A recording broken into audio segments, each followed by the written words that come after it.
working capital. Now let's try to solve the second question of working capital. Starting with the question, Namita Limited is commencing a new project to manufacture a plastic component. The following per unit cost information has been ascertained for annual production of 1,04,000 units. Okay. The particulars, raw materials, direct labor, overhead, including depreciation of 10 rupees per unit is given. Okay, and the total cash cost is given. Okay. Now there are some adjustments. Selling price rupees 20 point, sorry, there should be rupees 200. Yeah, okay. There's the typing error. And raw materials in a stock average 4 weeks. Work in process average 2 weeks. Finished goods in a stock average 4 weeks. Credit allowed to customers average 8 weeks. Credit allowed to customers means debtors, and credit allowed by suppliers means suppliers are providing us credit. So raw materials suppliers, so they are the creditors. Lag in payment of wages 1.5 weeks. Cash in hand is expected to be rupees 25,000. Okay. You may assume that production is carried out on evenly throughout the year, 52 weeks, and wages and overheads accrue similarly. All sales are on credit basis only. You are requested to prepare a statement showing working capital requirement as per cash cost approach method of working capital estimation. Okay, so we have to follow the cash cost approach. As earlier discussed, there are two approaches for the estimation of working capital: total cost approach and cash cost approach. And here we have to solve the question with the cash cost approach because it is already mentioned in the question. That's why. So let's solve the question. Firstly, we will write estimation of working capital. Estimation of working capital.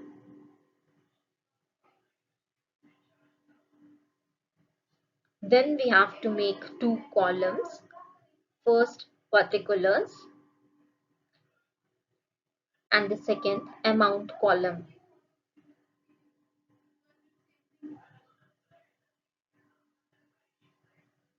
Now, in under the current assets, we have to write current assets first, and under that current assets, there would be raw materials.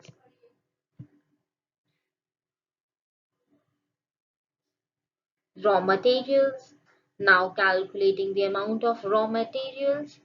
There was per unit cost is given, so the unit of production is 1,04,000 rupees. So we will multiply 1,04,000 rupees with the cost per unit of raw materials, that is 80 with, and we have to take 4 weeks average, and 52 weeks are there total in 1 year. So we will multiply 1,04,000 units with the price 80 to get the value of raw materials, but this value will be for the whole year. So but we have to calculate it for 4 weeks only as mentioned in the adjustments. So we'll multiply it by 4 to get the value for 4 weeks and divide by 52. So just we will link it here to get the amount calculated. For linking, let's write in the side units of production, that is 1,04,000 rupees. Now linking it,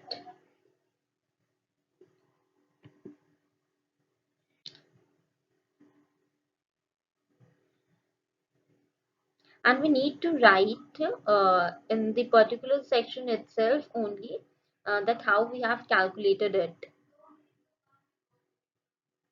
so that the examiner gets to know that how we came the value of raw materials, how we have calculated it. Now the next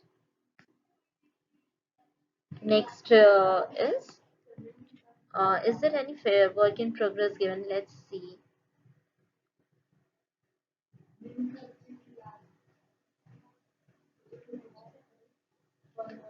Yes, work in progress adjustment was given. So work in process, but work in progress is calculated by having three items in it. That is the raw materials, labor or wages, we can say, yeah, direct labor, and then overheads. These three items come under work in process. So again, we have to make the subheading under the work in progress, that is the raw materials, and then uh, labor, we can say, or direct labor, and the overhead. These three items come under work in progress. And we are assuming that work in progress is 100% consumed. So 100% production is going on, not consumed, production. 100% production is getting on the work in progress. So work in progress adjustment, there are 2 weeks given.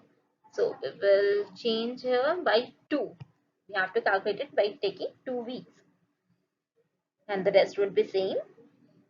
And now direct labor will be multiplied by the units of production into the direct labor price cost, that is given as rupees 30, multiplied by 2 as given the work in progress in adjustment 2 weeks.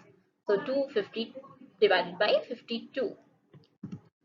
And then overheads will be also multiplied by the units of production into the overhead amount, and overhead amount is given 60, but uh, we won't take 60 because 10 is the depreciation amount which is included, so we will take here 50 only. 50 into 2 divided by 52. And yes, here we are taking 50 excluding depreciation, as we are following the cash cost approach. In cash cost approach, as discussed earlier, it affects the three items. Cash cost method affects debtors, and it is the work in process, stock, and finished goods. These three stock items are being affected when we follow the cash cost method. So let's calculate the amount by linking it.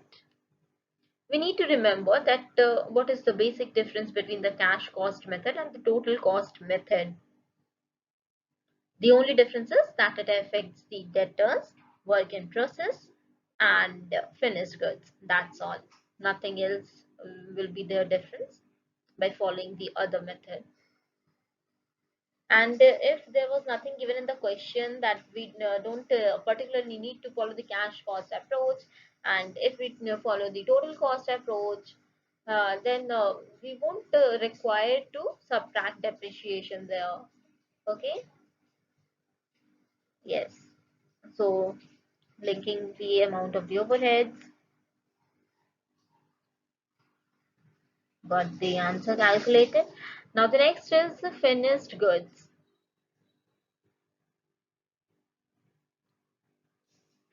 Finished goods amount. For calculating the amount of finished goods, we again have to multiply 1,04,000 units with the total cost of production, that is 170 given in the question, but we will take what?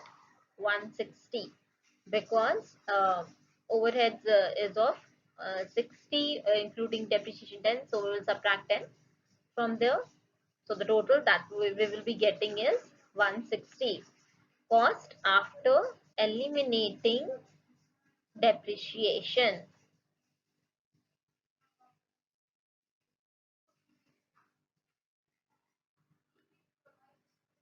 So this is the amount which we need to take because of following the cash cost approach. So finished goods would be affected as discussed earlier, work in progress, finished goods. So finished goods, we have taken the amount 160 would be there. Uh, is the typing error 452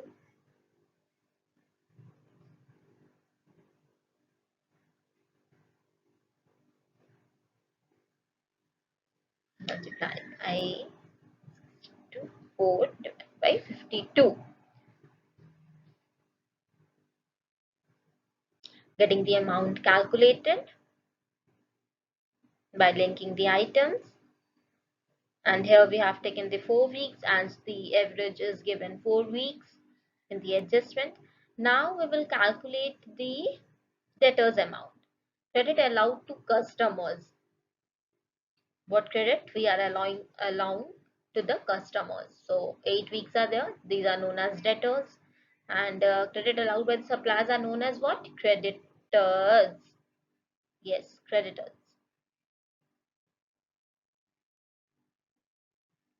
So let's calculate the amount of the debtors itself. Debtors, and the next would be cash. So debtors, for calculating the amount of debtors, we have to multiply the units of production with the cost price, because it is a cash cost approach. And if we were following the total cost approach, then we would be taking it at the selling price. But now here we have to take it at the cost price. So the cost price for the debtors is 160, excluding depreciation and profit from the selling price. So cash cost method we are following. So we will take 160. 160 multiplied by 8 as given in the adjustment divided by 52. And cash as already given is 25,000. So we will put here 25,000. Now let's link the amount of the debtors to get the amount calculated.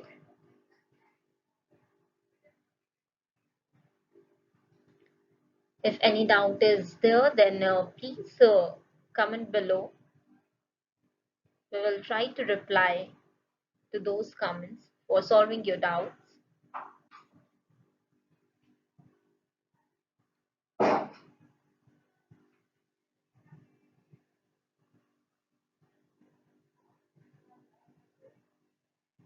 So total current assets,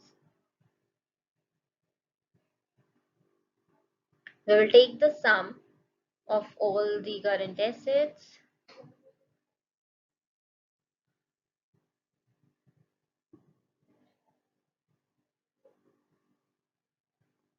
making it bold. Now we will calculate current liabilities.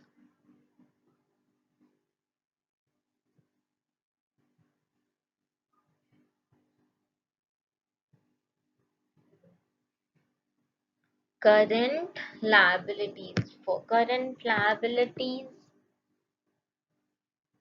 what is it there? There are creditors and wages.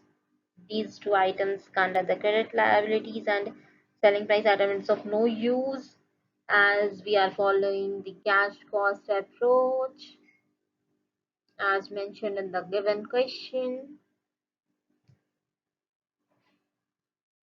So don't get confused because of the adjustment given. Now taking the current liabilities, that is the wages and the creditors. 1.5 weeks is for wages. Let's calculate the amount. Wages and creditors.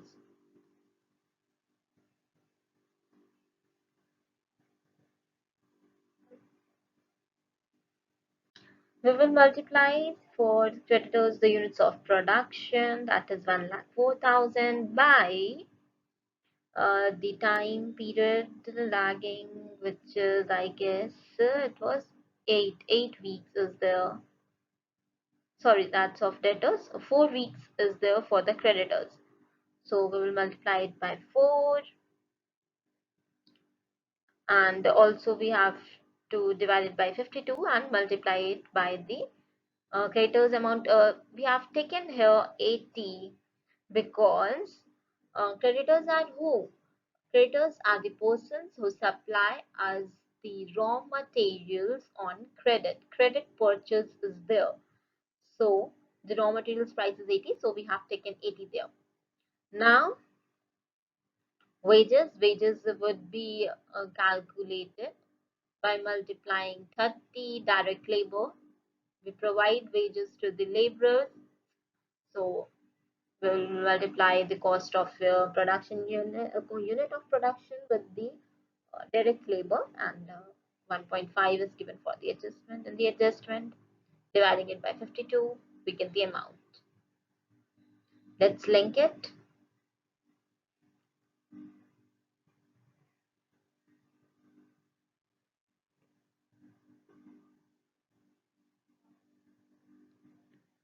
So getting the amount of the creditors now, and yes, we have to take the sum total of all the current liabilities, summing it up, making it bold.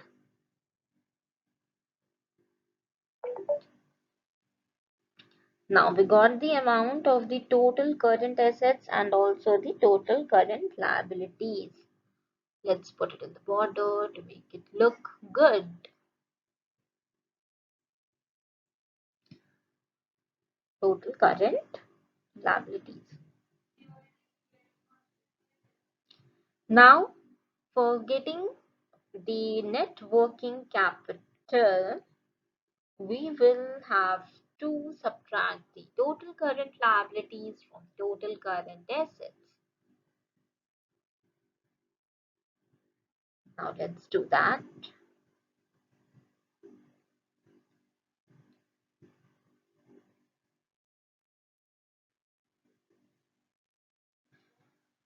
C number, net working capital.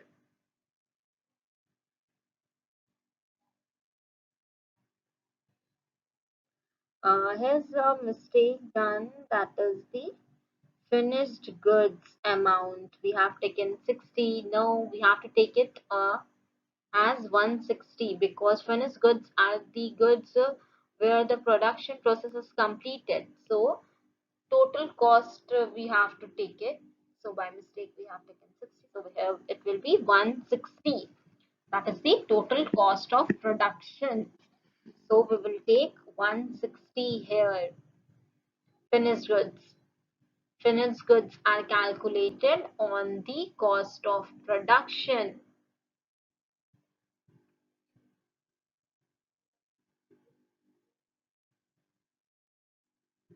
Now let's write net working capital.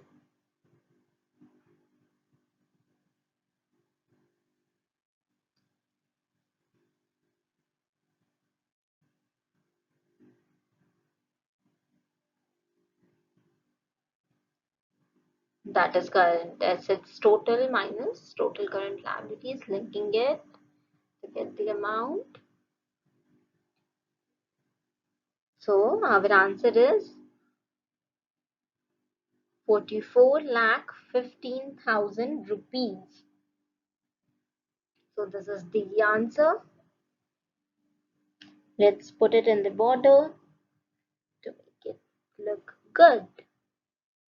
So this is the format, and this is how the working capital questions are being solved. Just we need to focus on the calculation part also, that how we have calculated. That's all. And yes, revising once again that the cash cost method affects debtors, work in process, and finished goods. These three items are being affected when we are following the cash cost method. Otherwise, all the other items are calculated same as we calculate in the total cost or the cash cost method. Whether any method is followed, other items are same, but only these three items are being affected. So we need to focus on these items when we are following any method. And debtors are calculated on what? Sales minus depreciation minus profit when we are following cash cost method, and the work in process at the cost of production. It is calculated on the work cost. Work cost. And the finished goods is calculated on the cost of production, total cost of production for making the goods minus depreciation. And depreciation is also subtracted from the work cost. So in this we have to calculate by the cash cost method, so we will follow this. And otherwise, so where we have to put our focus, that is the finished goods, debtors, and the work in process where the depreciation was there. So we need to focus on these items only for the calculation. Most importantly, we need to focus on these items. And otherwise, when we are following the total cost method, we take debtors on the sales and work in process on the work cost and finished goods on the cost of production. We don't need to subtract depreciation and profit when we follow the total cost method. So these are the basic differences. We will get to know more by solving different types of questions. So let's wind it up. Thank you.